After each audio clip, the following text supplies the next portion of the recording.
ಮುಂದಿನ ಅವಧಿಗೆ DCM DK Shivakumar ಅವರು ಸಿಎಂ ಆಗಲಿ. ಬ್ರಹ್ಮ ಬಂದರೂ ಕೂಡ ಸಿಎಂ ಸಿದ್ದರಾಮಯ್ಯರನ್ನ ಕೆಳಗಿಳಿಸೋದಕ್ಕಾಗಲ್ಲ. ಸಿಎಂ ಪರ ಶಾಸಕ ಶಿವಲಿಂಗೇಗೌಡ ಭರ್ಜರಿ ಬ್ಯಾಟಿಂಗ್ ಮಾಡಿದ್ದಾರೆ. ಇಂದಿರಾ ಗಾಂಧಿಯಂತೆ ಸಿದ್ದು ಮುಖ ನೋಡಿ ಜನರಿಂದ ಮತ ಬಿದ್ದಿದೆ ಕಾಂಗ್ರೆಸ್ಗೆ. ಡಿಕೆ ಶಿವಕುಮಾರ್ ಮುಂದಿನ ಅವಧಿಗೆ ಸಿಎಂ ಆಗಲಿ ಅಂತ ಶಿವಲಿಂಗೇಗೌಡರು ಹೇಳಿದ್ದಾರೆ. ಮುಂದಿನ ಅವಧಿ ಅಂದ್ರೆ ಯಾವಾಗ ಅನ್ನೋ ಪ್ರಶ್ನೆ.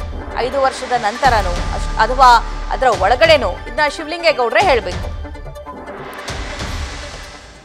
ಡಿಕೆ ಶಿವಕುಮಾರ್ ಅವರು ಕೂಡ ನಾನು ಸಿಎಂ ಕನಸನ್ನು ಹೊತ್ತಿದ್ದಾರೆ. ಹೌದು, ಡಿಕೆ ಶಿವಕುಮಾರ್ ಅವರು ಮುಖ್ಯಮಂತ್ರಿ ಆಗಬೇಕು ಅನ್ನೋ ಹೋರಾಟ ಅವರು ಭಾಳ ಹೋರಾಟ ಮಾಡಿದ್ದಾರೆ.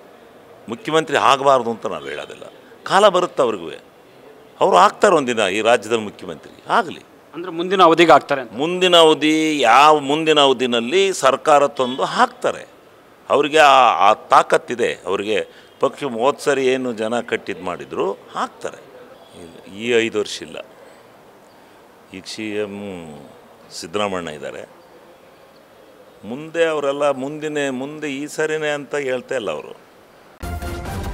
ನ್ಯೂಸ್ ಫಸ್ಟ್ ನಿರ್ಭೀತಿಯಿಂದ ನಿಮ್ಮ ಪರವಾಗಿ.